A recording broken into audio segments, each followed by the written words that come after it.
국민과 함께한 지난 100일간의 소회와 성과를 윤석열 대통령이 국민 여러분께 직접 보고드리겠습니다.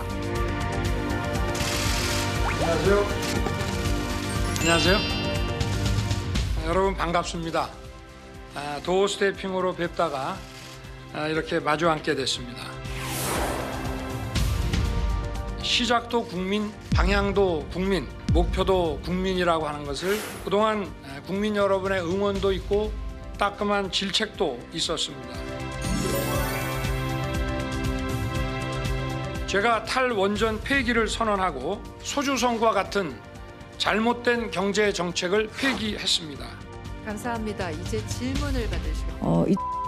가 최근에 윤석열 대통령도 직접 겨냥을 해서 여러 가지 지적들을 하고 있는데 다른 정치인들께서 어떠한 정치적 발언을 하셨는지 제가 제대로 챙길 기회도 없고 또 저는 작년 선거운동 과정에서부터 지금까지 정치적 발언에 대해서 어떠한 논평이나 제 입장을 표시해 본 적이 없다는 점을 돌아온 다정의 8월 17일 5시 정치부회의 지금 시작합니다. 백 반장 반가워요. 반갑습니다. 네, 며칠 동안 아주 보고 싶었습니다. 조금 전에 이제 영상에서도 봤지만 윤석열 대통령이 취임 100일을 맞아서 오늘 첫 공식 기자회견을 진행을 했죠. 처음에 그 모두 발언 시간을 길게 써서 국정 성과도 일일이 좀 나열하는 그런 모습도 보였는데 오늘 기자회견에 대한 여야의 평가는 완전히 극과 극이죠? 네, 엇갈렸습니다. 국민의힘은 국정 전반에 대해 설명할 수 있는 좋은 소통의 기회였다 이렇게 평가를 했는데요. 반면 야당인 민주당은 빈술에만 요란했다, 나쁘끄러운 자화자찬에 그쳤다 이런 혹평을 내놨습니다. 자화자찬에 그쳤다. 네, 그 혹평을 내놨는데 좀 더 자세한 소식은 잠시 후 신혜원 체커의 뉴스픽5에서 알아보겠습니다. 네, 좋습니다. 다정의 코너 홍보도 하고요. 아주 잘하고 있어요. 그렇게 하는 겁니다. 자, 조금 전 그 영상에서 약간 마이크가 안 나오는 장면이 있었잖아요. 기자가 윤 대통령을 직접 겨냥해서 여러 지적을 하는 땡땡땡이라고 얘기했는데 땡땡땡이 누군지 알죠? 오늘은 제가 답변을. 그럼요. 네, 이준석 전 대표 맞습니다. 맞죠, 당연히. 이건 알 거라고 생각하고 물어본 거고요. 자, 윤 대통령의 100일 기자회견이 있는 날, 지금 이제 영상이 나오고 있습니다만 이준석 전 대표는 법원으로 갔죠. 네. 국민의힘 비대위 효력을 정지해달라는 가처분 신문에 직접 출석을 했는데 윤 대통령의 발언을 비꼬는 듯한 그런 얘기도 있었습니다. 자, 법원에 들어갈 때 어떤 얘기를 했는지 저희가 잠깐 좀 볼까요? 네. 그 대통령 100일 기자회견 혹시 좀 어떻게 보셨나요? 제가 좀 당내 민주주의에 대한 그런 고민을 많이 하다 보니 대통령께서 사실 어떤 말씀을 하셨는지 제대로 챙기지는 못했습니다. 불경스럽게도. 예.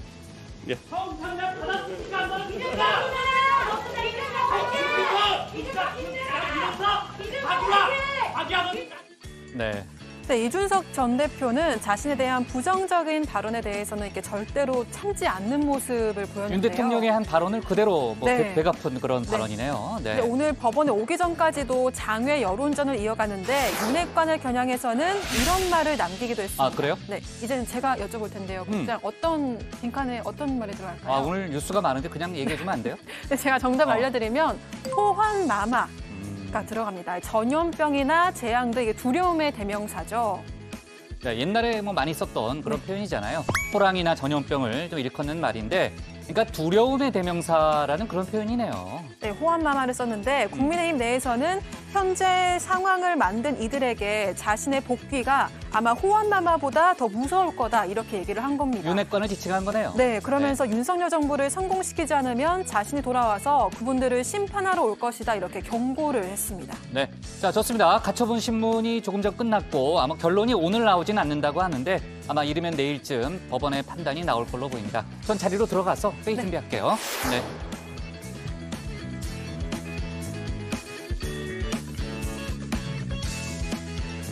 네, 오늘 회의는 신체커는 벌써 나갔는데 신체커 박마커 류 실장 조멘토 백반장 그리고 정치부의 예청자 정혜연 분들과 함께하겠습니다.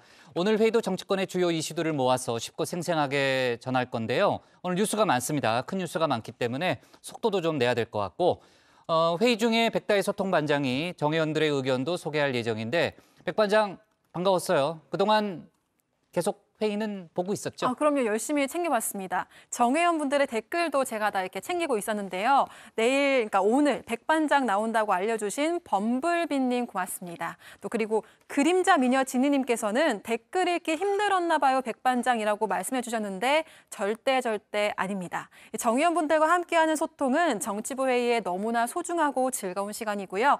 네, 그리고 어제 다정회에서는 국민의힘 비대위 공식 출범 그리고 이준석 전 대표에 대한 뉴스 전해드렸죠. 정의원분들께서도 의견 많이 올려주셨습니다.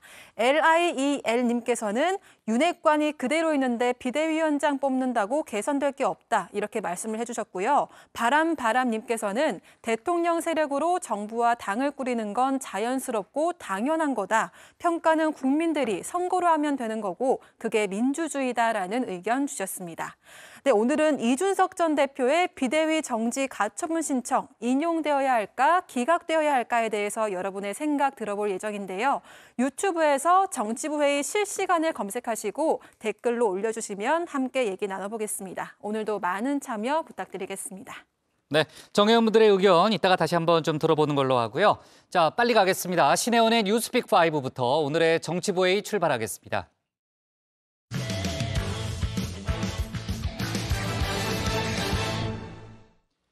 윤석열 대통령이 오늘 취임 100일을 맞아서 기자회견을 열었습니다. 첫 번째 회견이죠.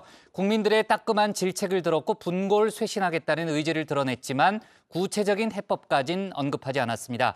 그간의 국정 성과를 설명하는 데 집중했는데요. 여당에선 소통, 야당에선 불통이라는 엇갈린 평가도 나왔습니다. 관련 소식을 신혜원 체커가 정리했습니다. 네, 별이 5개, 다정회 5시 뉴스픽도 5개입니다. 자, 오늘은 윤석열 대통령의 100일 픽5를 준비했습니다.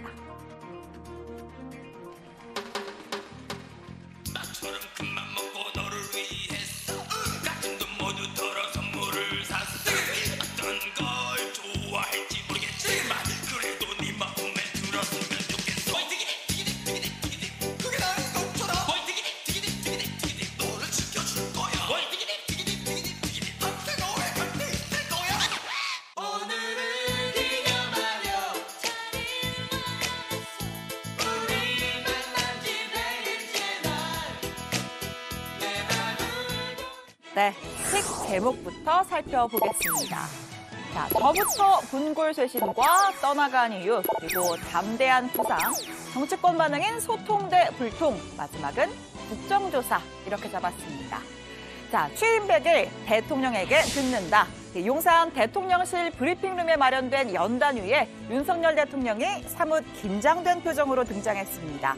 30% 선에 갇힌 지지율에 거대한 쇄신 요구에 직면한 채 취임 후 첫 기자회견에 나선 겁니다.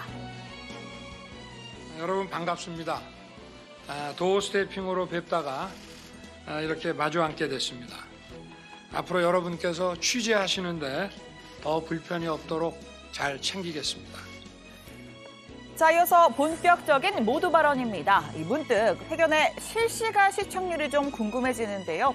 지지 여부를 떠나서 아마 대다수의 국민들이 하던 일을 멈추고 새 대통령의 일성에 주목했으리라 짐작됩니다.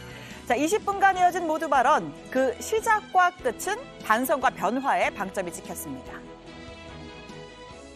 취임 100일을 맞은 지금도 시작도 국민, 방향도 국민, 목표도 국민이라고 하는 것을 가슴에 새기고 있습니다. 저부터 앞으로 더욱 분골 쇄신하겠습니다. 재언도 쓴소리도 잘 경청하겠습니다. 앞으로도 자주 여러분 앞에 서겠습니다. 감사합니다, 여러분. 자, 분골 쇄신, 뼈와 몸을 부술 만큼 있는 힘을 다해 노력한다는 뜻입니다. 국민의 숨소리 하나 놓치지 않고 한치도 국민의 뜻에 벗어나지 않겠다고도 말했습니다.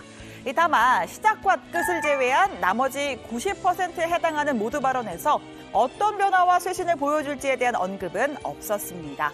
지난 100일간의 국정 성과를 부각하는데 나머지 모든 분량을 할애했습니다. 소주성과 같은 잘못된 경제 정책을 폐기했습니다. 철저하게 민간 중심, 시장 중심, 서민 중심으로 정상화했습니다. 이념에 기반한 탈원전 정책을 폐기함으로써 세계 최고 수준인 우리의 원전 산업을 다시 살려냈습니다. 불필요한 세금 낭비를 막았습니다. 아울러 폭등한 집값과 전셋값을 안정시켰습니다. 한미 동맹을 재건하고 북핵에 대해 강화된 확장 억제 체제를 구축했습니다. A4 용지 11장에 달하는 회견문, 대통령이 직접 수십 차례 수정을 거듭했다고 할 정도로 공을 들였습니다. 하지만 취임 100일에 대한 소회라기보다는 마치 부처별 업무 보고를 연상케 했는데요. 약 20분 동안 새 정부의 국정과제를 경제, 사회, 외교 등 분야별로 나열하는 데 그쳤기 때문입니다.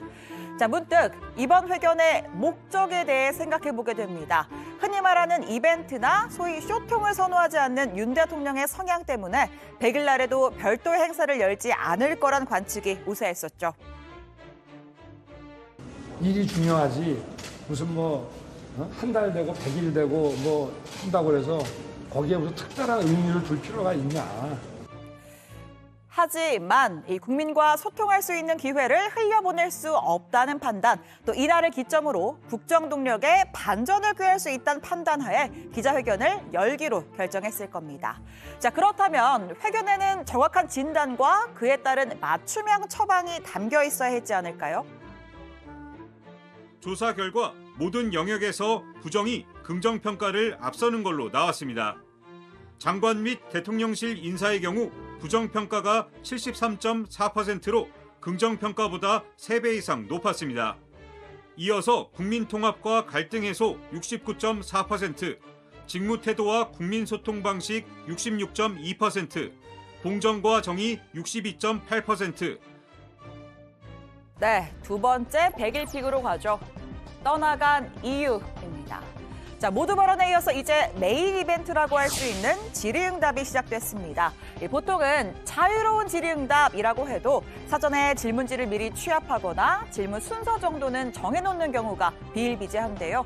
자, 오늘은 말 그대로 생 라이브, 아무것도 조율된 것이 없는 날 것 그대로였습니다.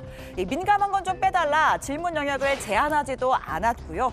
이것도 윤 대통령의 스타일이라면 스타일일 겁니다. 자, 첫 번째 질문부터 날카로웠습니다. 대통령에 대한 지지가 떠나간 이유를 물었습니다. 대통령님께 표를 준 사람들의 절반 가까이가 석 달 만에 떠나간 이유를 대통령님 스스로는 어떻게 분석하고 계신지. 이 지지율 그 자체보다도 그런 여론 그 조사에서 나타난 그 민심을 겸허하게 받드는 것이 중요하다고 생각하고, 여러 가지 그 지적된 문제들에 대해서 국민의 관점에서 세밀하게 꼼꼼하게 한번 따져보겠습니다. 네, 구체적인 원인을 언급하는 대신 국민의 관점에서 따져보겠다라는 원론적인 답변을 내놨습니다. 하지만 앞서 보셨듯 이 인사 문제, 늘 여론조사의 부정평가 이유 중에서 압도적인 1위를 차지했었죠.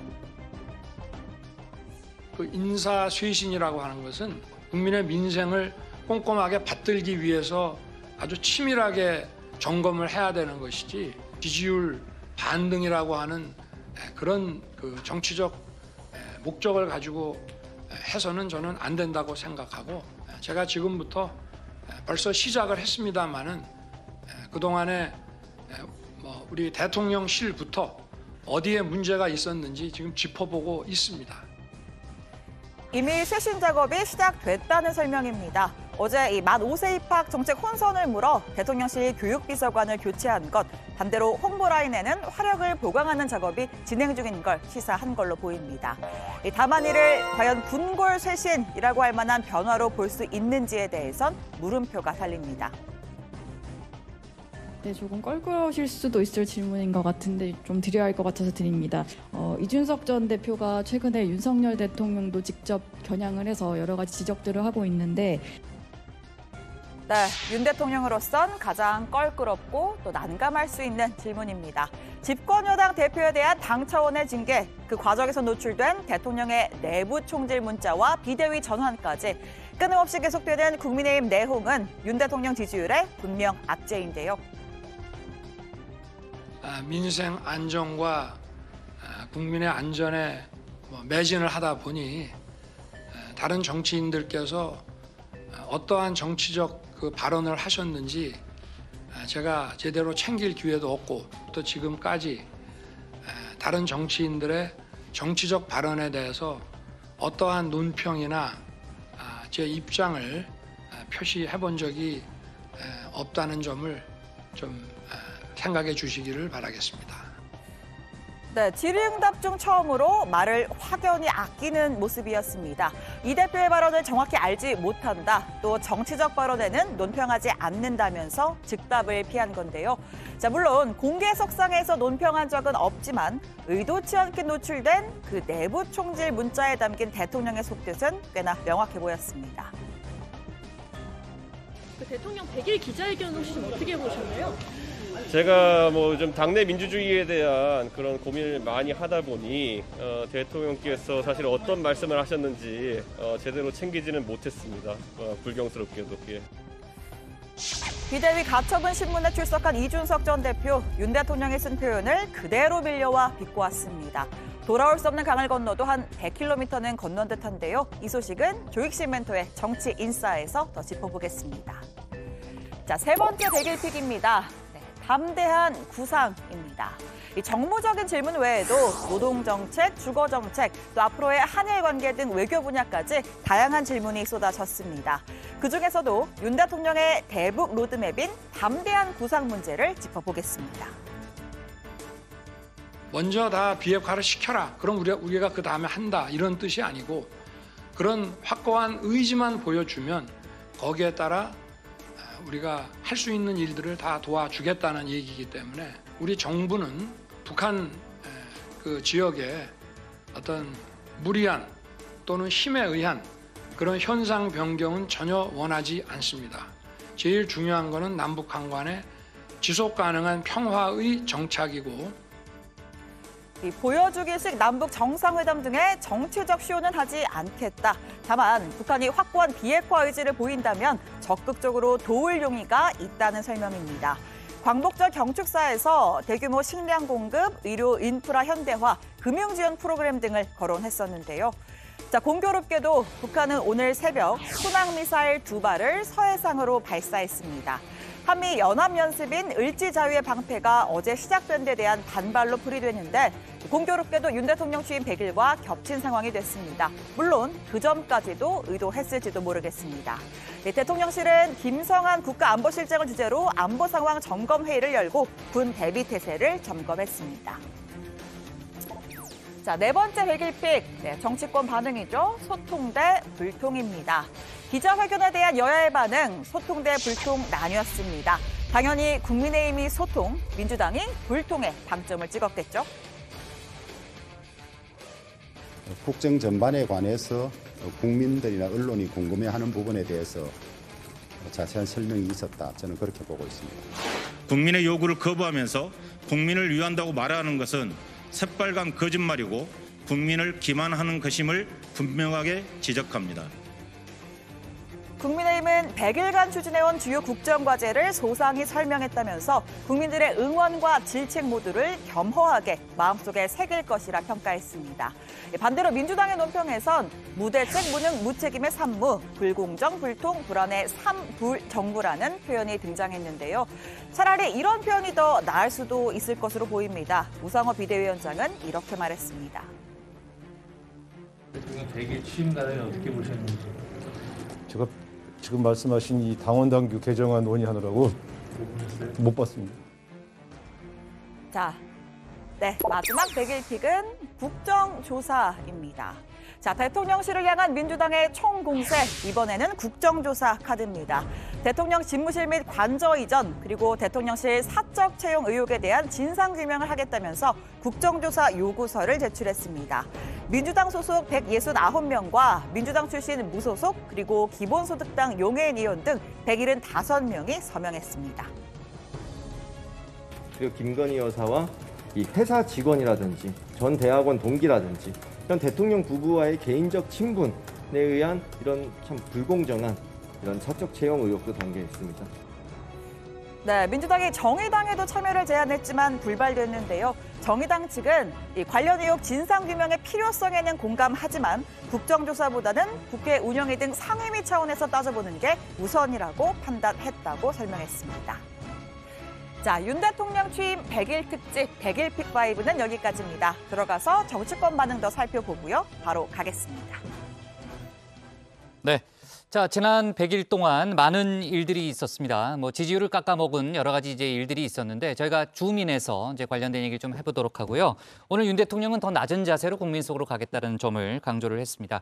아까 이제 신체커가 얘기했던 대로 국정 성과를 초반부에 상당히 길게 이제 설명을 했고 그 다음에 이제 질의응답이 이루어지긴 했습니다만 조금 날선 질문은 좀 부족하지 않았느냐 뭐 이런 평가도 많이 있더라고요. 사실 뭐 보면서 저희들이 좀 기대하는 그런 듣고 싶은 이야기들이 상대를 당황시키는 질문 있잖아요. 그런 질문들이 있었는데 제가 아침 한 10시부터 1시간 질문이 동안 없어서 문제죠. 1시간 보면서 언제 좀 그런 게 나올까라고 봤는데 좀 한 방이 좀 없었다. 제 한 줄 평은 이게 좀 기자회견인가 업무 보고인가 이런 평이 좀 생각났습니다. 조금 더 이제 프리스타일로 진행했으면 더 좋았지 않았을까라는 왜 할 말이 있어요? 저는 그 국정 성과를 소개하는 그 시간이 집권 4년차 대통령이 할 만한 그 긴 부분을 설명을 해가지고 좀 길긴 길었어요. 네. 차라리 그럴 거면 국정 홍보처를 부활시키는 게 어떨까? 기자들과 좀 질답을 좀 강하는 게 어떨까? 이런 생각을 좀 했습니다. 네, 알았습니다. 그럼 뭐 조멘토의 생각이고 또 뭐 유 실장은 됐죠?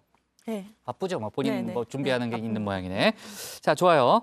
전체적으로 이제 그 정치권의 반응 들어봤습니다. 국민의힘은 이제 호평이고 소통을 했다. 또 민주당은 이제 혹평을 했습니다. 완전한 불통이었다 이런 평가를 했는데 다만 이제 국민의힘 일각에서도 부정적인 평가가 좀 나왔고 이준석 대표의 반응도 아주 좀 살벌하던데요. 아까 보니까. 네, 그렇습니다. 저도 이제 기자회견 중에서 이준석 대표에 관련된 발언은 좀 유심히 봤는데요. 이준석 대표가 윤석열 대통령을 저격하고 당 내홍이 이어지고 있다 이런 질문이 나왔었죠. 여기에 윤석열 대통령으로서 민생에 매진하다 보니 다른 정치인들이 어떤 발언을 했는지 챙길 기회가 없었다. 또 정치인들의 발언에 논평을 한 적이 없다. 이렇게 답변을 했습니다. 윤 대통령으로서는 좀 원론적인 답변을 내놓으면서 사실상 답변을 좀 피한 게 아닌가 이런 생각이 좀 들더라고요. 이 대표 입장에서는 뭐 투명인간 취급을 당했다 이런 기분이 들 만도 한데요. 본인은 연일 윤 대통령과 윤핵 관련해서 날선 공세를 펴고 있는데 상대는 난 몰랐는데 라는 반응을 보인 상황이 된 겁니다. 물론 윤 대통령이 정말 몰랐을까 싶기도 합니다. 네. 이준석 대표 부를 때마다 좀 헷갈리는데 오늘부터는 전 대표라고 부르는 게 또 정확한 표현이라면서요. 네. 자, 공개 논평을 한 적은 없다고 하지만 또 내부 총질 문자 파동 때 소위 윤심이 공개됐다 이렇게 볼 수 있는 거 아니에요? 네, 어쨌든 지금 이 감정 싸움 형태로까지 지금 비화된 상황인데요. 아까 신체커가 소개를 했지만 이 전 대표 오늘 가처분 신문이 끝나고 난 뒤에 나와서 당내 민주주의에 대해서 많은 고민을 하다 보니 대통령 말씀을 챙기지 못했다. 윤 대통령의 표현을 그대로 받아서 되돌려줬습니다. 네, 가처분 들어갈 때, 법원 신문 들어갈 때 한 발언이고요. 자, 어쨌든 이제 뭐 그 국민의힘 반응 또 민주당의 반응 좀 알아봤고 이준석 대표 관련한 전 대표 관련한 속보가 많이 있으니까요. 저희가 관련 얘기는 정치 인사에 대해서 짚어보도록 하겠습니다. 유승민 전 의원도 오늘 기자회견에 대해서 부정적인 평가를 했죠. 네, 그 유승민 전 의원이 이제 대통령이 저부터 분골쇄신하겠다라고 한 말 언급을 하면서 이 약속 그대로 해주길 바란다. 이 정권에 대한 국민의 지지가 낮은 가장 큰 이유는 대통령 본인에게 있다. 이 대통령의 생각, 말, 태도가 문제라고 지적을 했습니다. 대통령 본인이 바뀌지 않으면 백약이 무효인 상황인데 모든 걸 바꿀 각오가 되어 있는지 오늘 기자회견으로는 도무지 알 수가 없다 비판하기도 했는데요. 또 대통령과 여당의 관계도 혁신을 해야 한다. 여당은 잘못된 국정의 거수기가 아니라 견제와 협력 관계로 바뀌어야 한다고 덧붙였습니다. 네. 참 오늘 기자회견 질문 중에 오늘 이제 첫 공식 기자회견이고 도어 스태핑을 앞으로 할 거냐 이런 질문도 있었죠. 아무래도 도어 스태핑에서 촉발할 때 또 논란이 많이 있었기 있었잖아요. 때문에 나온 질문 같은데요. 윤 대통령 답변 바로 한번 들어보시죠. 결론부터 말씀드리면 계속 하겠습니다. 여러분들께서 하지 말라 그러면 할 수 없겠지만 저는 이 자유민주주의라고 하는 것은 대통령직 수행 과정이 국민들에게 투명하게 드러나고 또 국민들로부터 날선 비판, 다양한 지적을 받아야 된다고 저는 생각합니다. 네, 뭐 이것도 윤 대통령의 좀 스타일이라면 스타일로 풀이가 되는데요. 자, 윤 대통령이 휴가 중에 좀 저를 걱정하시는 분들한테 도어 스티핑 때문에 지지가 떨어지니까 당장 그만둬라 이런 얘기를 많이 들었다면서 그래도 국민들께 만들어진 모습이 아니라 있는 그대로의 모습 보여드리고 비판을 받는 그 새로운 대통령 문화를 만들어내는 과정이기 때문에 계속하겠다 이렇게 덧붙였습니다. 네. 다만 어제 이제 그 신체커가 소개했지만 도어 스태핑 방식은 약간 바뀌었죠. 그렇죠. 앞에 좀 설명을 하는 식으로 네. 하고 질문도 이제 예전보다는 많이 좀 덜 받는 이제 그런 모습을 보이고 있습니다. 자, 잠시 후 주민에서 저희가 지난 100일 동안에 어떤 일들이 있었는지 좀 짚어보고요. 신체커가 고른 오늘의 원픽은 뭘까요? 네, 오늘의 원픽입니다. 윤 대통령 취임 100일 회견, 국민의 숨소리까지 저부터 분골 쇄신입니다.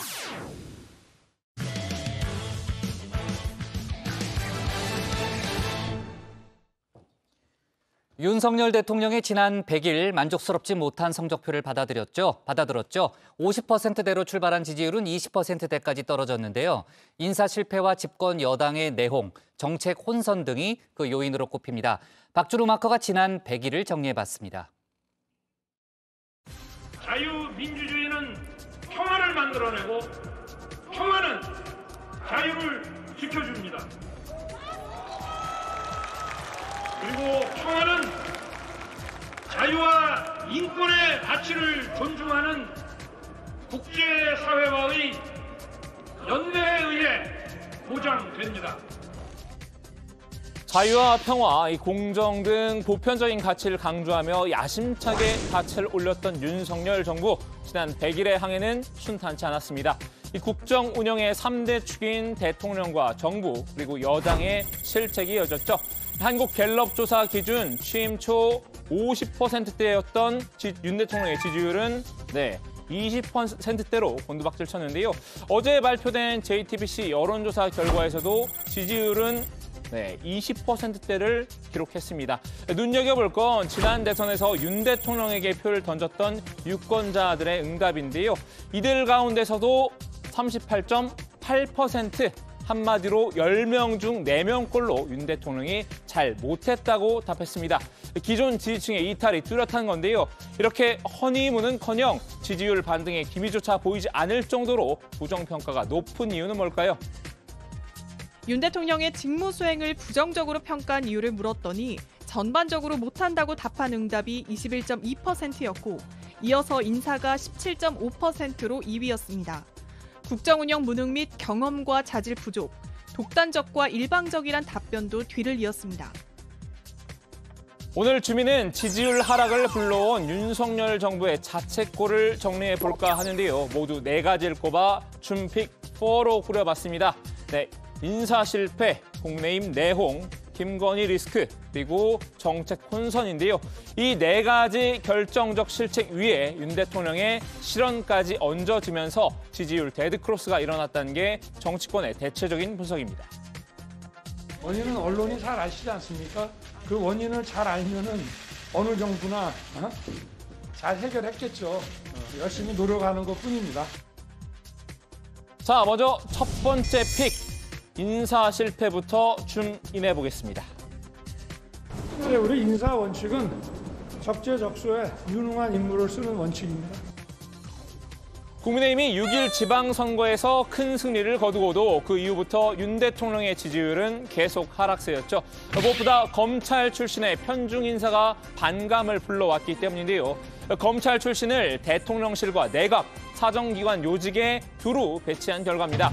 이 금융감독원장까지 이복현 전 서울 북부지검 형사 2부장을 임명을 하면서 검찰공화국이란 비판에 직면했는데요. 통한 메시지는 결국 정치보복과 정치검찰, 검찰공화국이었습니다.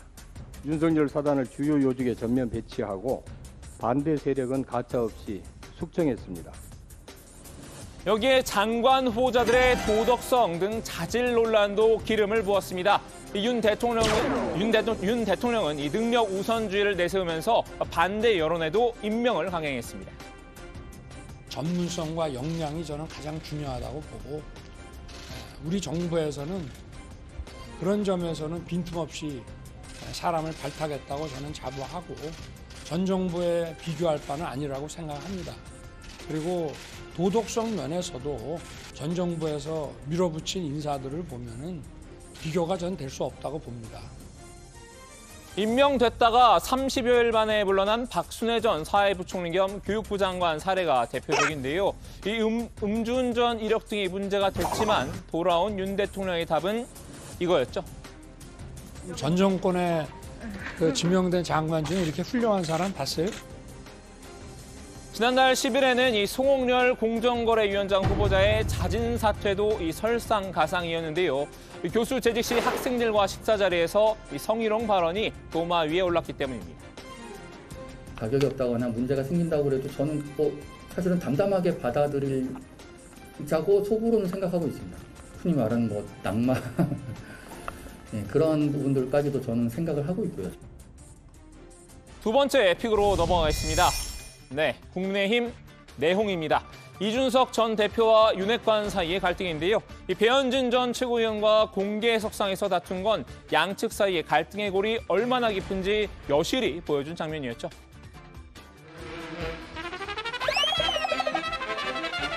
비공개 회의를 이렇게 일방적으로 없애시면 어쩝니까? 의장 특권을 그동안 내내 아니요, 발언권을 득해서 말씀하시고요. 언론에 나가거나 발언권을 득하시고 말씀하세요. 아니, 워낙 유출시킨 것도 아니고. 뭘 유출시킵니까? 본인이 얘기 제일 많이 하셨어요, 여태까지.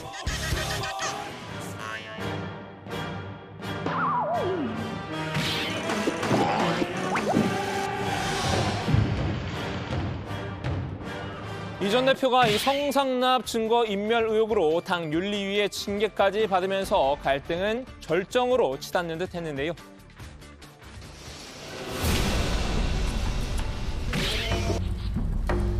정말 스테로이드 먹어가면서 몸이 부어가지고 여기저기서 왜 이렇게 살이 쪘냐고 놀림까지 받아가면서 선거 뛰었던 그 시기 동안에도 정말 누군가는 선거 이기는 것 외에 다른 것들을 좀 생각하고 있었나 봅니다. 하지만 이건 시작에 불과했습니다. 윤 대통령이 삽시간에 국민의힘 내용의 한복판에서는 계기가 발생했는데요. 윤 대통령이 권성동 원내대표에게 보낸 텔레그램 메시지가 노출된 겁니다. 윤 대통령이 권 대행에게 내부 총질이나 하던 당대표가 바뀌니 당이 달라졌다라는 칭찬 메시지를 날렸죠. 이 윤핵관 중에 윤핵관으로 꼽히는 권 대행은 곧바로 충성맹세로 화답합니다. 윤 대통령은 흡족한 듯 이렇게 저 맨 처음에 붕어인 줄 알았는데 이 체리였습니다. 체리가 엄지척하는 이모티콘을 보냅니다. 윤 대통령 그간 당무 관련 언급은 피해왔죠. 하지만 해당 문자 내용은 이 윤 대통령이 이 전 대표 징계의 배후라는 의심을 증폭시킬 수밖에 없었는데요.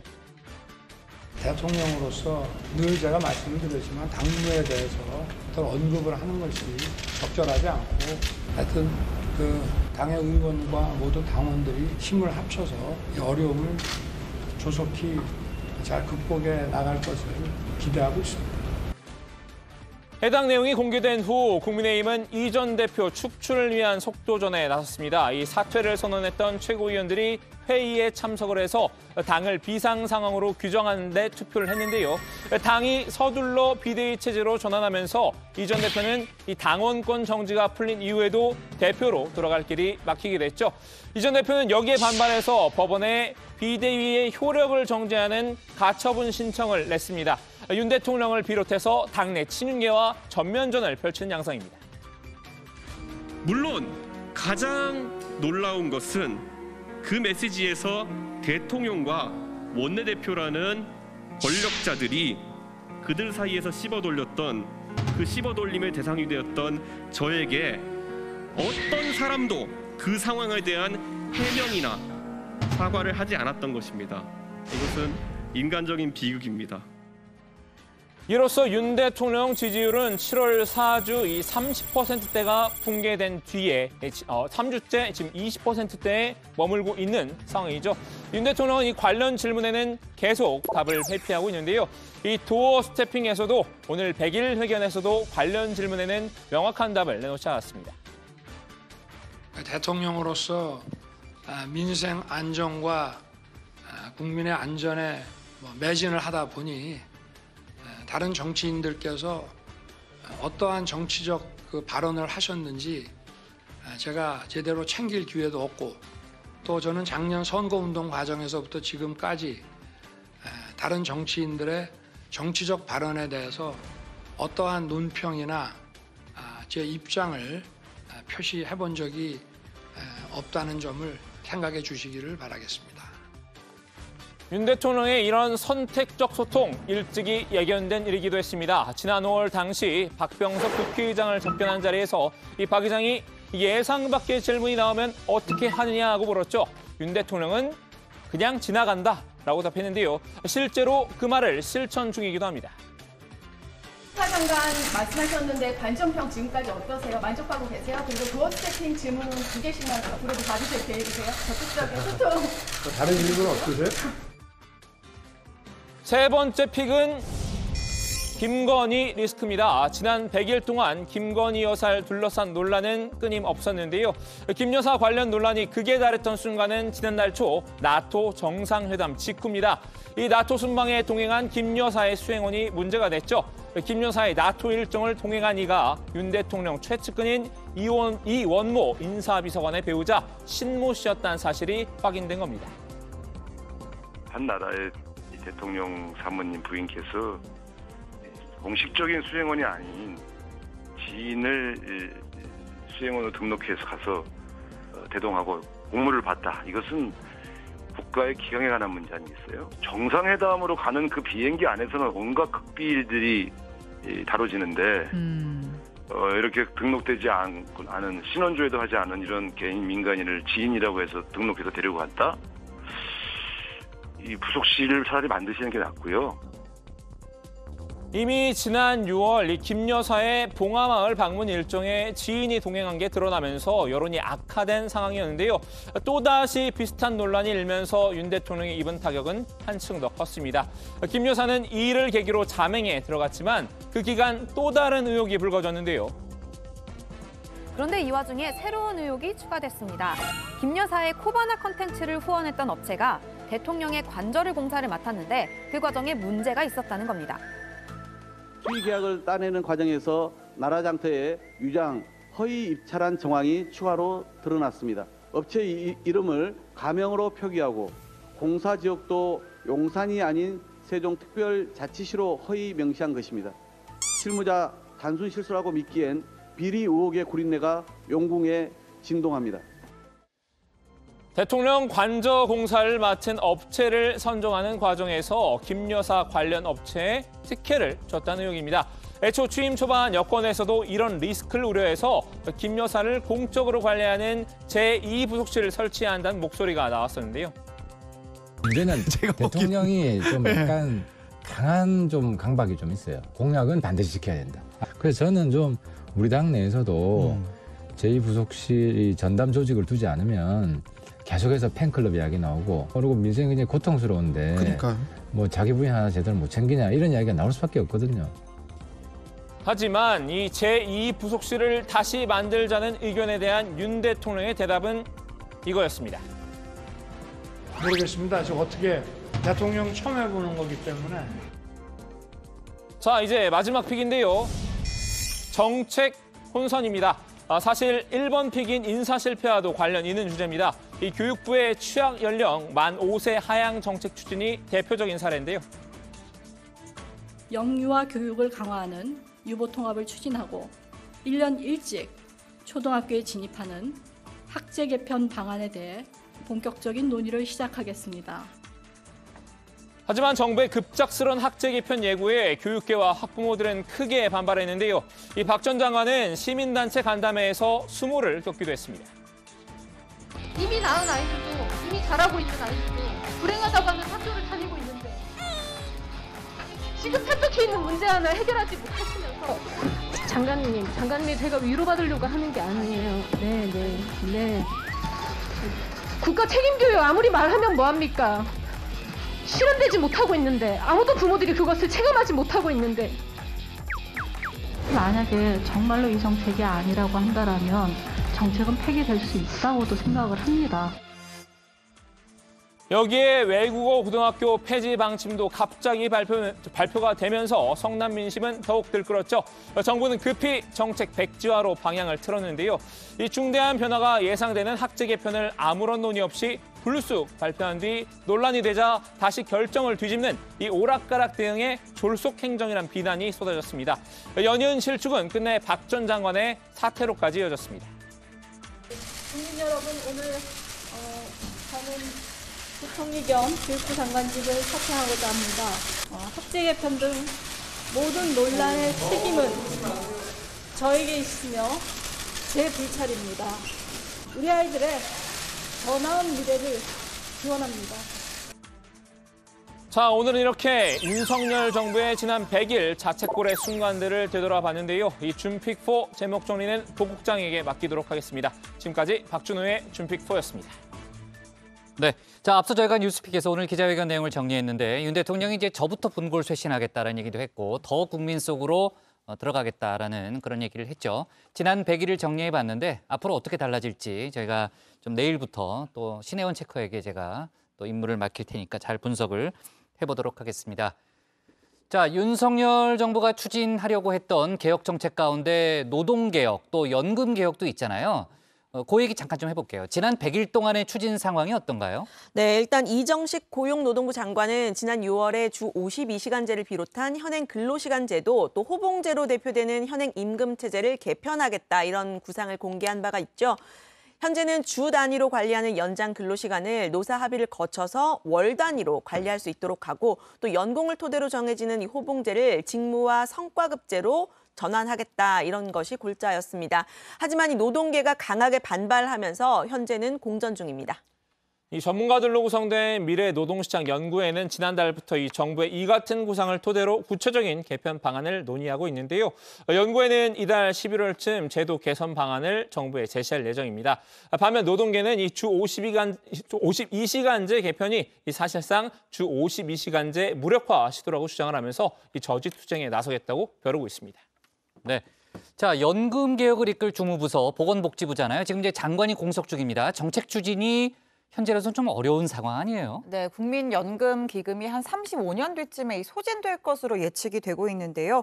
재정 악화에 대비한 개혁안 마련이 좀 시급한 상황입니다. 지난 10일 국민연금심의위원회에서 국민연금 재정 개선에 본격 착수하면서 연금 개혁이 준비 작업에 들어갔습니다. 하지만 일단 장관이 임명돼야 연금 개혁이 원활하게 추진될 걸로 보입니다. 네, 여기에 더해서 이 국민연금공단 이사장 자리도 4개월째 비어 있습니다. 지난 10일에 이 지원자 모집이 마감이 됐는데 공개 모집부터 임명까지 보통 한 달 정도가 걸리는데요. 그런데 이 최종 후보를 복지부 장관이 추천을 해야 되기 때문에 이사장 선임은 더 지연될 가능성이 있습니다. 네. 자, 그리고 오늘 코로나 확진자가 18만 명이 넘었잖아요. 지금 이제 코로나 확산세가 상당히 좀 심각한데 복지부 장관 공백이 우려스럽다라는 그런 얘기도 있습니다. 자, 관련된 얘기는 저희가 앞으로도 계속해서 얘기할 기회가 좀 있을 것 같고요. 오늘 주민 제목은 이렇게 정리하겠습니다. 윤석열 정부 자책골 순간들, 인사, 여당 내홍, 배우자 그리고 정책 혼선으로 제목을 잡겠습니다. 다음은 조익신 멘토의 정치 인사이드로 갑니다.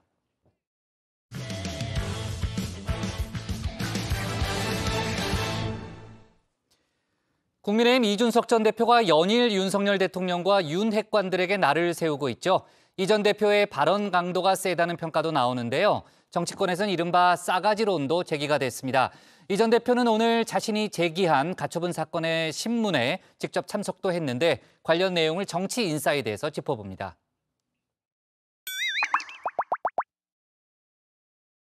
이런 싸가지 없는 놈.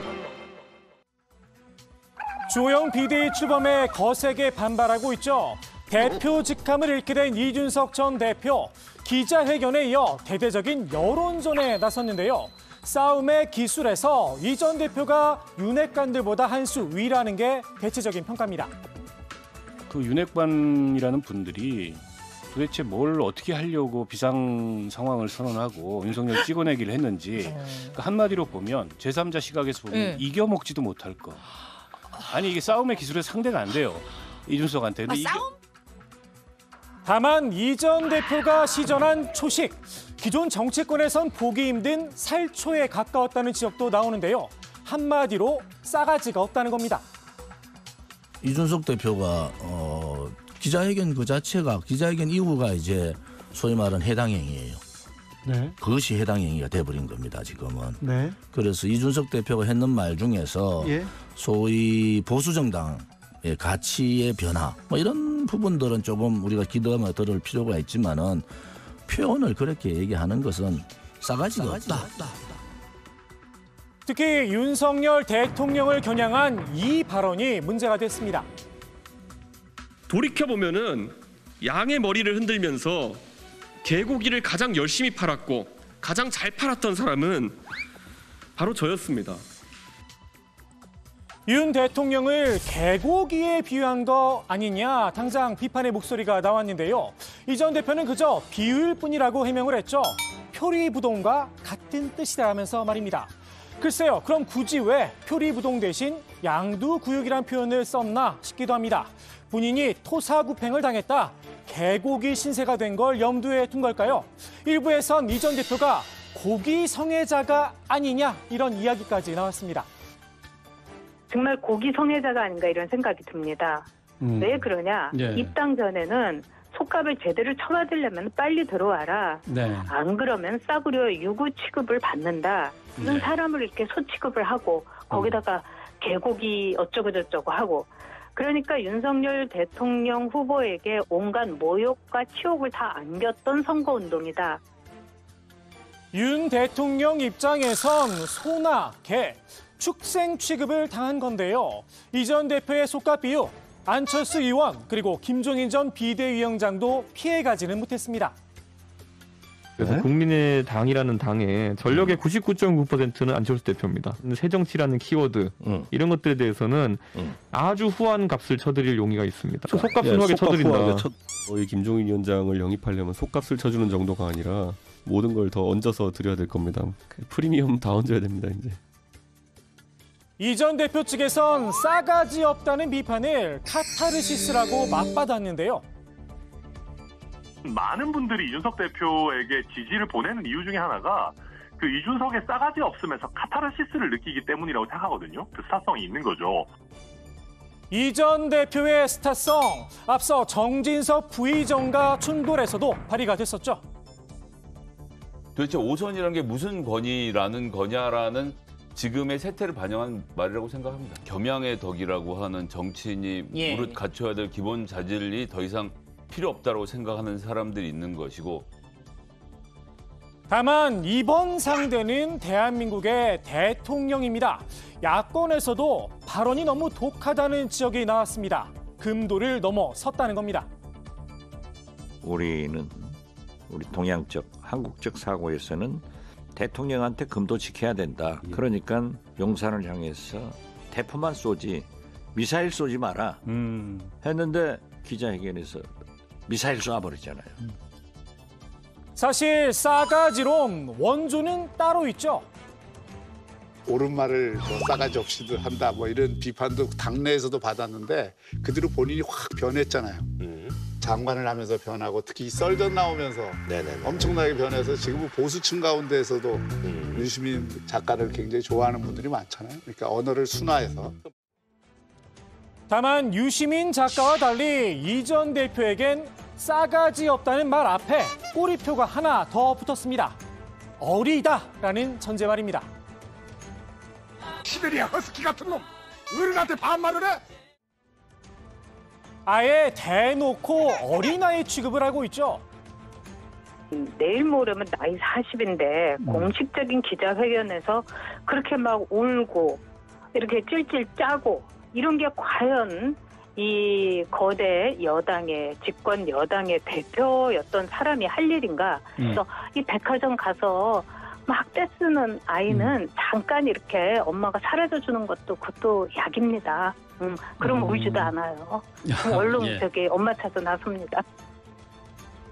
내일 모레 40이면 공식 석상에서 울지도 못한다는 걸까요? 눈물의 진정성을 봐야겠죠. 10년 전 내일 모레 쉰을 앞두고 공식 석상에서 울었던 분도 있습니다. 나경원 대표도 뭐 그때 제가 비대위원 할 때 2012년에 그때 뭐 중국 공천 떨어지시니까 항의도 세게 하시고 뭐 울고 다 하셨거든요. 그거 뭐 다 기억합니다, 사람들은. 예. 저는 10년 전 당에 들어와서 그간 최선을 다해 일해왔습니다. 제가 당을 위해서 물러서겠습니다. 대기동분 하겠습니다. 당시 나경원 전 의원은 총선 공천에서 배제가 됐었죠. 나 전 의원은 내 눈물은 이 전 대표와 달리 수용의 눈물이다. 애써 눈물의 의미를 설명하기도 했습니다. 탈락됐다고 운 게 아니라 저는 스스로 불출마 선언을 했지 공천 탈락된 부분은 없었다라는 것을 밝힙니다. 근데 그러니까 저는요 그때 구질구질하고요. 거기서 제가 뭘 당이 어떤 애 하고 싸우는 것보다는 그러면 저도 뭐 할 말이 얼마나 많았겠습니까 그 당시에. 이 전 대표에게 붙은 싸가지론 그 꼬리표를 떼낼 수 있을까요? 지난해 유시민 작가의 평전이 나왔죠. 유쾌한 싸가지의 힘 유시민 스토리란 책인데요. 이런 내용이 담겨 있었습니다. 이 전 대표도 참고해 볼 만하겠죠. 계몽주의의 함정은 자기가 틀렸음을 인정하지 않을 때 치명적으로 작동한다. 누군가가 말했듯이 자기 주변에는 고양이가 없다는 믿음을 고집하는 쥐는 언젠가 고양이에게 잡아먹히고 만다.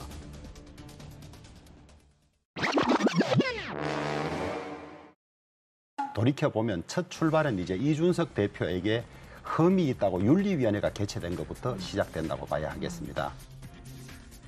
비대위까지 꾸려진 국민의힘의 비상 상황. 당 안팎에선 이게 다 이준석 때문이다. 원죄를 따져 묻는 목소리가 이어지고 있죠. 저도 사실은 한나라당 때 윤리위원장을 했습니다. 하셨었... 이 윤리위원회가 법적인 기관이 아닙니다. 네. 당에 얼마만큼 해를 끼쳤느냐, 얼마나 명예를 실추했느냐, 그걸 가지고서 사실은 징계를 하거든요. 순리대로 말하면 이준석 대표가 사실은 책임을 지고 옛날에 도의적인 책임이라는 게 않습니까? 비대위 출범이 결정된 이후 이 전 대표가 보인 행태도 자해 행위일 뿐이다. 쓴소리가 나왔습니다. 일단은 본인이 자성하는 모습을 보인다면 더 큰 기회가 오지만 이럴 때일수록 아둥바둥하고 지금 이준석 전 대표가 하는 모습은 당에도 자해 행위가 되는 것이고 본인에도 저는 자해 행위라고 봅니다. 이 전 대표의 생각은 전혀 다르죠. 자해 행위가 아니라 자기 방어다. 목소리를 높이고 있는데요. 모범이 될 만한 이전 사례도 콕 집어서 소개를 했습니다. 주호영 대표도 그렇고 본인 공천 자르겠다 그러면 다 가처분 걸어요. 예, 그리고 다 거셨던 이력이 있고요. 네. 그리고 뭐 홍준표 대표께서는 본인 공천 안 주니까 탈당해서 무소속 나가셨잖아요. 당상 대통령께서도 추미애 장관이 본인에 대한 징계를 하려고 했을 때 거기에 대해서 가처분 신청을 통해 가지고 직에 복귀하지 않으셨습니까? 물론 이 전 대표는 그럼 윤핵관은요? 이번 사태의 책임을 역으로 따져 묻기도 했죠. 국민들마다 다르게 생각할 수 있겠지만 저는 비상 상황은 윤핵관 쪽에 책임이 있다고 보는 거거든요.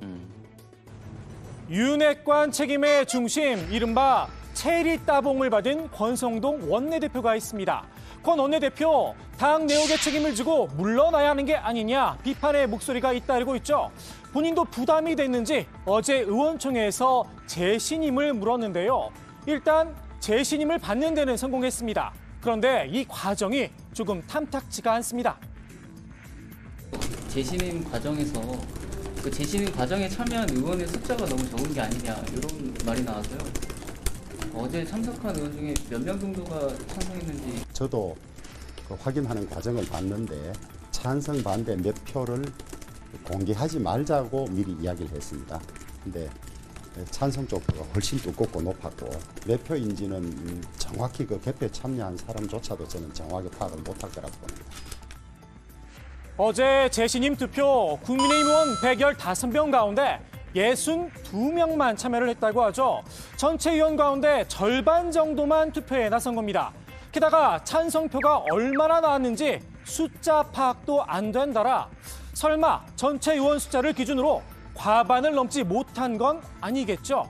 이준석 전 대표에겐 날카롭게 날을 세운 당내 인사들, 유독 권 원내대표에게는 부드럽습니다. 아마 의원들이 이거를 그대로 그냥 재신임을 한 거는 지금 대안이 없고 어떤 준비되지 않은 상태에서 이야기를 나왔기 때문이겠죠. 예. 이제 많은 의원들이 고민을 많이 했을 겁니다. 국민의힘 의원들이 권 원내대표의 눈치를 보고 있다는 지적도 나오고 있죠. 재신임을 물으면 뭐합니까? 국민의힘 국회의원들이 권선동 눈치 보고 있는데 자기 스스로 재신임을 물을 게 아니고 재신임 물 정도로 잘못했으면 자기 스스로 물러나면 끝나잖아요. 그러면 주호영 비대위원장 허수아비 세운 것밖에 더 됩니까? 당 밖에선 권 원내대표뿐 아니라 윤핵관들 모두 이 선으로 물러나야 한다. 조언도 나왔는데요. 이른바 그 윤핵관 친윤계 의원들을 어떻게 해야 됩니까? 김대중 대통령 때 보니까요. 예. 그때도 동교동 핵심계가 있었어요. 예. 평생을 이 김대중 대통령을 모시던 분들이 있었는데 다 공직을 맡지 않겠다고 국민들에게 선언을 하고 뒤로 물러났어요. 맞습니다. 예. 그런 것이 저는 참고가 되리라고 생각합니다. 글쎄요. 애초에 동교동계와 윤핵관을 동급에 놓고 비교할 수 있나 싶기도 합니다. 동교동계는 민주화 운동을 함께한 말 그대로 정치 결사체였죠. 반면 윤핵관은 대선 승리를 위해 모인 이익 집단에 가깝습니다. 과연 손해진 권력을 내려놓으려고 할까요? 이 전 대표는 내 손으로 끌어내리겠다 각오를 다지기도 했죠. 가장 무서운 게 아마 호환 마마보다 무서운 게 이준석이 당대표 다시 되는 걸 겁니다. 진짜 이준석이 돌아오는 것이 두렵다고 한다면은 윤석열 정부 성공시켜야 됩니다. 윤핵관들이. 이준석이만 사라지면 되는 거였다는 걸 증명하면 됩니다. 안 그러면은 저는 언제든지 다시 그분들 심판하러 올 거고요. 제가 심판하면은 그땐 구호는 딱 한 가지입니다. 그분들 정계 은퇴 시키러 왔다라고 제가 얘기할 겁니다. 일단 당으로 돌아오는 게 우선입니다. 전직 대표로 남느냐, 당 대표 직함을 되찾느냐, 이 전 대표의 명운이 걸린 가처분 신청 신문 오늘 진행이 됐는데요. 오늘 전체적으로 절차적으로 잘못된 부분과 더불어 당내 민주주의가 훼손된 부분에 대해 가지고 재판장님께 드릴 수 있는 말씀을 다 드릴 수 있도록 하겠습니다. 재판부는 과연 누구의 손을 들어줄까요? 오늘의 정치인사이드 이렇게 정리합니다. 아직까지 내가 대표이다라고 지금 생각하시는 건가요? 저는 내일까지는 지켜봐야겠습니다. 네. 오후 3시부터 시작된 가처분 신청 신문이 1시간 정도 걸려서 끝이 났습니다. 조금 전 이제 이준석 전 대표가 법원에 들어갈 때 어떤 얘기를 했는지 저희가 잠깐 들어봤고요. 그다음에 이제 끝나고 나서도 또 한 번 입장을 밝힌 거죠. 네, 그렇습니다. 이준석 전 대표는 제가 가장 우려하는 건 지금 행정부가 입법부를 통제하려는 삼권 분립의 위기에 있는 것이 아닌가 하는 우려가 있다. 이렇게 이야기를 했는데요. 이 삼권 분립이 설계된 원리대로 사법부가 적극 개입해서 이 잘못된 것 바로 잡아달라 이런 입장을 갖고 있다고 했습니다. 이 전 대표는 책임 있는 정당 관계자로서 이런 모습을 국민들께 보여드리는 것에 자책하고 이 일을 시작한 사람들도 책임을 통감했으면 좋겠다. 이런 소회도 전했습니다. 네. 자, 가처분 신청 신문이 이제 한 시간 만에 끝났고 원래는 이제 이르면 오늘 결정이 날 수도 있다라는 그런 전망도 있었는데 법원이 오늘은 결정이 나기가 좀 어렵다라는 입장을 공식적으로 내놨고요. 조속한 시일 내에 결론을 내리겠다고 밝힌 걸로 봐서는 오늘이 무슨 요일이죠? 오늘 수요일이죠. 네. 늦어도 금요일까지는 결론이 나지 않을까 싶습니다. 이르면 내일 날 수도 있고요. 자, 이 전 대표는 가처분 신청이 기각될 경우에 소송을 이어가겠다는 뜻도 밝혔는데 소송이 장기화될 가능성도 있겠네요. 딱 말씀하신 대로 일단 뭐 오늘은 아니고 이번 주 정도를 보고 있는데 이준석 전 대표는 만약에 재판부가 가처분 신청을 기각했을 경우 그럴 가능성에 대해서 기각이 되더라도 당연히 본안 소송에서 다퉈야 할 내용이라고 보고 있다라고 했습니다. 오늘은 이번엔 가처분이지만 본안 소송도 하겠다. 그러니까 일단 본안이 이제 옳고 그름을 가리는 거고 그 전에 그렇죠. 일단 멈추는 게 가처분이잖아요. 그렇죠. 급하게 처리하는 거죠. 네, 그게 만약에 기각돼도 본안까지 옳고 그름 따지겠다라는 건데 소송 길어질 걸로 보입니다. 네. 자, 좋습니다. 어쨌든 이런 류의 신청, 가처분 결정 자체도 상당히 의미 부여하는 경우가 많은데 본안 소송을 끝까지 좀 추진하겠다라는 그런 의지를 좀 밝히고 있네요. 자, 그리고 이제 권성동 원내대표 얘기 아까 이제 정치인사이드 뒤쪽에서 저희가 들어봤습니다만 재신임을 받았죠. 의총에서 재신임을 받았는데 친윤그룹의 주요 인사로 꼽히는 이철규 의원이 김성원 의원의 빈자리, 얼마 전에 이제 실언 논란이 있었던 김성원 의원의 빈자리로 가게 됐다는 그런 소식이 또 들어왔는데 이에 대해서도 이준석 전 대표가 비판을 했다는 거죠. 네, 그렇습니다. 이준석 전 대표는 이철규 의원의 예결위 간사설에 대해서 이번 당내 사태에서 돌격대장 역할을 하신 분이다 이렇게 꼬집었는데요. 이런 분이 영전하는 모양새를 보이는 게 시기적으로 또 상황적으로 옳은지 생각해 볼 필요가 있다라고 지적을 했습니다. 네. 이준석 전 대표가 윤핵관에 대해서 정말 좀 칼날을 좀 집중시키는 그런 모습을 보이고 있는데 지금 이제 국민의힘 내에서는 이른바 이준석 책임론이 강하게 제기가 되고 있는 그런 상황이잖아요. 윤 대통령과 이준석 전 대표의 관계는 되돌릴 수 없다. 이런 반응이 당내에서 많이 나오더라고요. 네, 그렇습니다. 이 나경원 전 의원은 양측의 관계가 이미 갈등까지 갔다라는 입장을 밝히는데요. 예전 울산회동처럼 이 윤석열 대통령과 이준석 전 대표가 화해할 가능성은 없어 보인다고 선을 그었습니다. 윤 대통령이 만나서 예전처럼 뭐 포옹을 한다든지 이런 극적인 해결 가능성? 없다고 보이죠. 일단 양측이 모두 말을 아끼고 있지 않습니까? 사실은 이렇게까지 파국으로 치닫기 전에 조금은 뭐 이렇게 핵심 세력들이 조금 이준석 대표의 전 대표에 대해서 조금 길을 뚫어줬으면 하는 그런 아쉬움도 있긴 한데요. 이준석 전 대표도 또 나가긴 너무 나갔어요. 전여욱 전 의원은 이미 이혼 도장을 찍었다는 표현을 썼습니다. 이 이준석 체제는 완전히 끝났다고 강조했습니다. 네, 조영 비대위원장은 이준석 전 대표가 낸 가처분 신청이 기각될 거라고 자신을 했죠. 그렇습니다. 일단 인용될 경우가 없을 것이다 이렇게 강조를 했습니다. 어제 당 법률지원단 변호사들과 준비된 답변서를 검토를 했다면서 절차상 문제 전혀 없다 이런 입장인데요. 혹시나 이 법원에서 인용이 되더라도 절차를 다시 갖추면 된다고 했습니다. 그러니까 법원이 어떤 결론을 내놓든 비대위 운영에 차질 없을 거라고 한 겁니다. 네, 자 좋습니다. 오늘 정치 인사이드 이렇게 정리하겠습니다. 이준석 싸가지론 고개, 이게 다 이준석 때문이다. 권성동 은으로 제목을 잡겠습니다.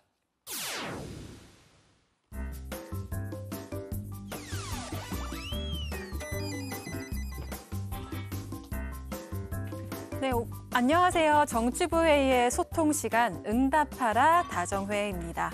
네, 오늘은 정회원분들의 안부부터 여쭤보고 싶은데요. 비 피해는 없으신지 또 다친 곳은 없으신지 호우가 핥히고 간 피해 상황을 보면 막막하기만 합니다. 제주도와 강원 영동에는 오늘 저녁까지도 비가 많이 내린다고 하니까요. 피해 없도록 대비 철저하게 하셔야겠습니다. 또 복구 작업도 안전하게 진행돼서 하루빨리 우리들의 삶의 터전이 돌아오면 좋겠습니다. 네, 본격적으로 이야기를 나눠볼 텐데요. 오늘의 소통 주제는 이준석 비대위 정지, 가처분 신청, 인용, 기각입니다. 먼저 다정회에서 미리 살펴본 여론 보겠습니다.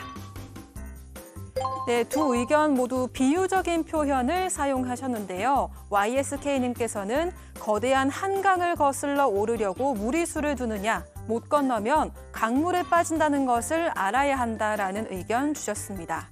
또 SKAR님께서는 회사랑 다를 게 뭐냐, 대리와 과장을 이용해 먹는 차장, 부장, 요새 젊은 대리 과장이 그냥 당할 일이 있냐라고 말씀해 주셨습니다. 네, 우리 정회원분들께서 실시간으로 올려주시는 생각도 살펴보겠습니다. 김용석님께서는 인용되기를 바라지만 담당 재판부가 이준석의 편 아닐 겁니다. 그렇기에 사법개혁, 검찰개혁을 국민들이 해야 합니다라고 말씀해 주셨습니다. 또 작설원TV님께서는 이준석 대표의 가처분 신청은 인용되어야 한다고 봅니다. 국민의힘이 비대위로 전환하기 위해 저지른 행동들은 막무가내였고 원칙도 무시했으며 무엇보다 의도가 뻔히 보였습니다. 지금 비대위 인사들을 보면 딱 보이지 않나요? 라는 댓글을 전해주셨습니다. 댓글 상으로는 인용에 대한 의견이 더 많았는데요. 댓글 보내주신 정의원분들 고맙습니다. 네, 앞으로 나올 뉴스도 정치부회의를 통해 확인해 주시고요. 하실 말씀 있나요? 제가 원래 이 드립을 쳤었는데 네. 백반장이 저한테 제가 드립 치는 순간 시청률이 떨어진다 그래가지고 맞아요. 굉장히 보편적인 네. 걸로 들고 왔습니다. 오늘 뭐 별령이 없어요. 그런 얘기 한 적이 없는데. 그런 얘기를 한 적이 없습니다, 여러분. 앞으로도 계속해서 댓글 많이 보내주시면서 저희 다정회와 함께 해주시면 감사하겠습니다. 지금까지 응답하라 다정회였습니다. 네, 제가 한 얘기였는데 아마 백반장이 한 얘기로 조멘토가 착각한 모양이네요. 자, 좋습니다. 다음은 유정화의 국회 상황실로 가겠습니다.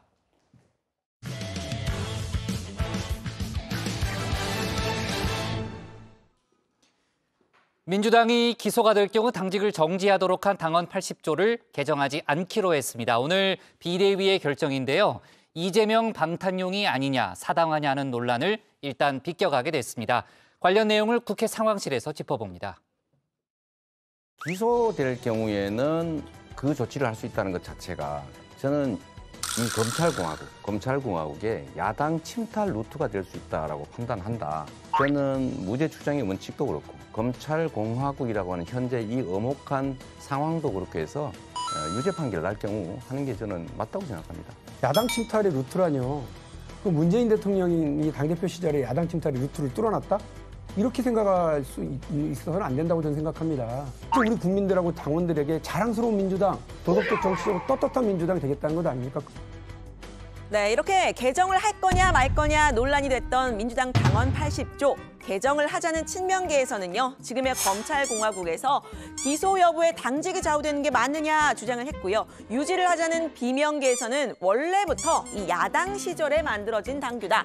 기준을 낮춰선 안 된다 이렇게 맞섰는데요. 그런데 이 유력 당권주자 이재명 후보가 직접 개정에 무게를 싣고 또 어제 전당대회 준비위원회에서도 개정안을 의결하면서 곧 개정이 될 것으로 관측이 됐습니다.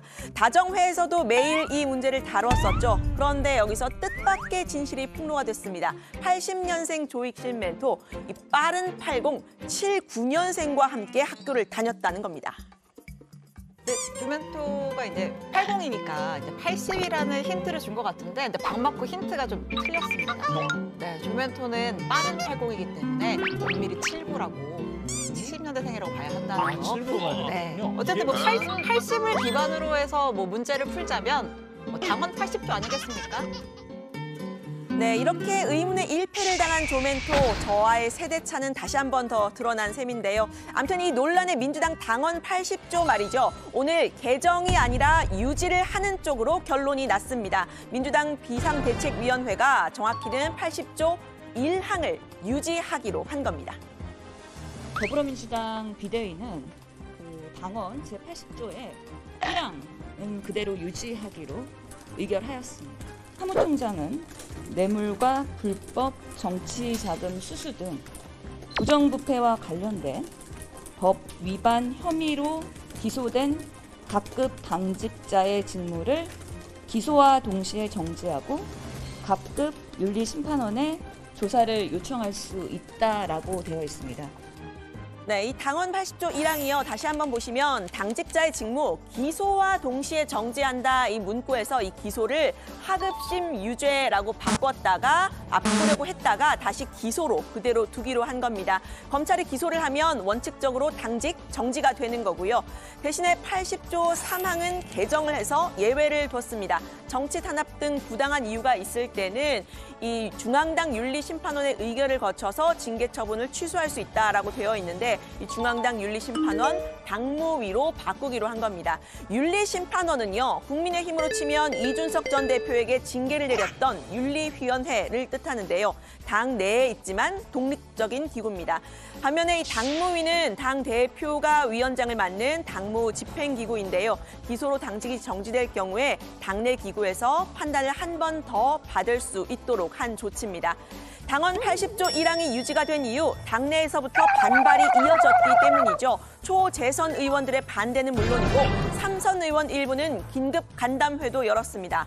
앞서 당헌을 고쳐서 보궐선거 후보를 내고 또 위성정당을 만들어서 신뢰를 잃었던 민주당의 과거 반면교사를 삼아야 한다는 겁니다. 지난 서울, 부산 보궐선거 때 우리가 무리한 그 당헌 개정을 통해서 후보를 냈고 사실은 대참사를 빚었습니다. 네. 자칫하면 또 민심 위반이 일어날 수 있는 사안이기 때문에 매우 신중해야 된다. 네, 우상호 비대위원장의 발언은 갈등에 불을 지폈습니다. 친문 의원들의 기소 가능성을 언급한 대목인데요. 당헌 개정, 계파 갈등의 또 다른 씨앗이 될 거다, 이런 이야기가 나왔습니다. 근데 사실 좀 기소될 가능성 있는 의원들은 친문 성향 의원이 더 많아요. 그래서 제가 그걸 보호하려고 지금 그러고 있는데 갑자기 그 이재명 지키기다 하고 공격을 하길래 아이씨 하지 말아버릴까. 그러면 뭐. 이재명 당대표가 당무를 잘하기 위해서 사전 작업을 하는 거다 이렇게 알고 있는 국민들이 많지 않습니까? 근데 그런 국민들을 상대로 해서 우리가 아니다. 이거 벌거벗은 임금님하고 같아요. 저는 정말로 과반 이상, 어떻게 보면 한 3분의 1까지도 여기에 대해서 우려를 하거나 걱정을 한다. 네, 그런데 오늘 결정으로 이 이재명 방탄용이다, 사당하다 하는 당 안팎의 비판 일단은 한숨 돌리게 됐습니다. 처음 당원 개정을 주장을 했던 당원들의 생각은 어떨지 좀 지켜봐야 할 듯한데요. 민주당에서는 최근 검찰과 경찰의 수사 흐름 예의주시하고 있습니다. 국민의힘 일각, 특히 윤핵관 의원의 입에서 적폐 청산의 필요성 거론이 된 바가 있죠. 여기에 김대중 정부에서 국정원장을 지냈고 지금은 윤석열 대통령의 멘토라고 불리는 이종찬 우당 기념관장이 윤석열 정부가 지난 100일 동안 전 정부 수사를 안 해서 문제가 됐다고 말을 했습니다. 어차피 윤석열 대통령이 손을 안 대도 예, 우리나라의 검찰 시스템이 이것을 손을 안 댈 수가 없고 다만 지금 손대는 것이 굉장히 지지부진하단 말이에요. 아하, 예. 예, 그러니까 게다가 이걸 갖다가 손 못 대도록 검수완박이니 여러 가지 지금 자물쇠를 채워놔서 행동하기가 더욱 어렵고. 네, 이런 지적들 때문일까요? 이재명 후보와 관련된 수사 속도를 내는 모양새입니다. 부인 김혜경 씨의 법인카드 유용 의혹은 공소시효가 만료되는 다음 달 9일을 앞두고 김 씨의 소환 일정을 조율 중이라고 하는데요. 이 후보의 변호사비 대납 의혹의 경우에는 검찰이 어제 쌍방울그룹의 전 현직 회장에 대해서 체포영장 발부를 받았습니다. 지난 6월 10일 전환사채 45억 원어치를 신원을 알 수 없는 5명에게 넘기는 과정이 비정상적이란 판단이었습니다. 이 개인 5명이 누군지, 이 차액이 어디로 흘러갔는지는 아무도 알지 못합니다. 지난 대선 과정에서 이 돈 일부가 이재명 의원 변호사비로 사용된 것 아니냐는 의혹이 일었습니다. 네, 검찰은 문재인 정부 인사들에 대해서도 강제 수사에 돌입을 했습니다. 서해 공무원 피격 사건과 관련해서요. 박지원 전 국정원장 그리고 서훈 국가안보실장, 서욱 전 국방부 장관을 압수수색한 겁니다. 민주당은 망신주기식 수사이자 정치보복이다 반발을 했습니다. 사건의 실체 규명과는 무관하게 전직 국정원장의 자택에 들이닥쳐 망신주기식 압수수색에 나섰습니다. 바닥난 국정 동력을 수사와 보복에서 찾으려는 모습이 목불인결입니다. 네, 박지원 전 원장은요. 국정원 서버를 지웠다는데 왜 우리 집을 압수수색하느냐 이렇게 반박을 했는데요. 이 새 정부에서 전 정부 국정원장이 타겟이 되는 일종의 관행에 대해서는 설왕설래가 오갔습니다. 국정원장 하면서 찌끄러기를 남기지 말고 딱딱 자를 건 잘라서 분명하게 이렇게 했으면 좋았을 거를 많은 것을 찌꺼기를 남겨놓으니까 그 내부에서도 상당한 소리가 들리고 그러거든요. 국정원장을 하신 분이 또 저희랑 함께 제가 모시고 정치했는데 그런 얘기를 하는 것은 뭐 윤석열 대통령하고 가까우니까 하셨겠지 그렇게 생각합니다. 많이 변하셨네요. 많이 변하셨네요. 그 형님 진짜 많이 변하셨네요. 왜요? 네, 결국은 이 수사 결과가 어떻게 나오느냐, 국민들이 어떻게 판단하느냐 이 문제일 텐데요. 앞으로 이 부분은 정 의원님들과 더 소통을 하기로 하고 민주당 전당대회 소식으로 넘어가겠습니다. 어대명, 확대명 얘기가 나오는 가운데 강훈식 후보가 사퇴를 했죠. 전당대회의 거의 유일한 변수였던 97그룹 단일화의 당사자였던 강 후보. 박용진 후보에게 힘을 실어주는 이른바 반명연대 하지 않았습니다. 강 후보의 사퇴는 누구에게 더 도움이 될까요? 일단 강 후보가 받은 표가 무효표로 처리가 되면서 득표율이 변화됐는데요. 들어보시죠. 이재명 73.28%에서 78.65% 권리당원 선거입니다. 박용진 19.90%에서 21.35% 재정산되었습니다. 국민 여론조사의 득표율 현황은 이재명 후보 79.69%에서 82.45%, 박용진 후보 16.96%에서 17.55%로 변경되었습니다. 네, 결론적으로는 이 후보에게 더 유리해졌습니다. 표를 보시면요. 권리당원에서는 이재명 후보가 5.37%포인트 올랐죠. 1.45% 오른 박용진 후보보다 상승폭 더 높습니다. 국민 여론조사도 마찬가지였는데요. 82% 그러니까 여론조사에 응답한 5명 중 4명 이상이 이 후보를 지지한 셈이 됐습니다. 남은 시간은 이재명 대 박용진의 싸움이 됐죠. 어제 전북에서 있었던 TV토론은 1대1 맞짱 토론이 됐는데요. 두 사람 각자의 약점, 상대방의 강점을 말했는데 한번 들어보시죠. 연고나 학력이나 또는 뭐 돈이나 후광, 조직 이런 게 매우 부족하죠. 그래서 언제나 좀 외로웠던 것 같습니다. 존경하는 우리 박용진 후보님이야 뭐 더 말해 못하겠습니까? 젊으시고 추진력 있고 유치원 3법 통과 같은 큰 성과를 만들어냈습니다. 많은 분들이 박용진이 이재명 후보보다 키도 더 크고 더 젊고 얼굴도 더 잘생겼다. 이 마지막 얼굴도 더 잘생겼다는 말은 저희 어머님 말씀이십니다. 이재명 후보한테는 강력한 지지층이 있으십니다. 이재명 후보의 지지층을 개딸이라고도 부르는데 저는 개딸은커녕 아들만 둘입니다. 그런데 사실 어제 토론에서 두 사람이 가장 강하게 맞붙은 건 역시 당원 8조 개정 문제였습니다. 이 문제는 좀 비대위에서 일단락이 됐으니까 좀 넘어가고요. 그 외에는 무소속 민형배 의원의 복당 문제, 또 전주울 공천 문제를 놓고 이 원칙을 지킬 거냐 아니면 융통성을 발휘할 거냐 두 사람 논쟁을 벌였는데요. 당대표가 만약에 결정이 된다면 당장 민주당이 결정해야 할 문제들에 대해서입니다. 저는 공천을 안 하는 것이 좋지 않을까 이렇게 판단하고 있는데 그때 가서 정치 상황이 또 바뀌면 또 중지를 모아서 한번 논의를 해봐야 될 것 같습니다. 얼핏 보면 합리적인 말씀이시긴 한데 이런 걸 편의주의적인 정치 태도라고 저는 비판을 합니다. 상황에 따라, 때에 따라, 경우에 따라 이렇게 좀 자꾸 달라지면 국민들도 우리를 그렇게 보실 겁니다. 네, 민주당이 당원 8조 유지 결정 내리면서 논란은 일단 일단락이 됐고요. 이 검찰이 기소를 할 경우 그 사건마다 상황에 따라서 논란이 다시 일 수 있을 것으로 보입니다. 관련 소식 앞으로도 다정해서 확인해 주시고요. 오늘 발제는 이렇게 정리합니다. 민주당 당원 8조 유지 결정, 이재명 후보 타당화 논란 일단락, 이재명 대 박용진 맞짱 토론. 네, 자 시간 관계상 바로 정리를 해야 되겠네요. 오늘 정치부에는 여기까지입니다. 저희는 내일도 오후 5시 정각에 다시 찾아뵙겠습니다. 네, 앞에 저희가 속보를 많이 다뤄서 그런 모양이네요. 오늘 못 다룬 내용은 내일 좀 추가로 합시다. 네. 네.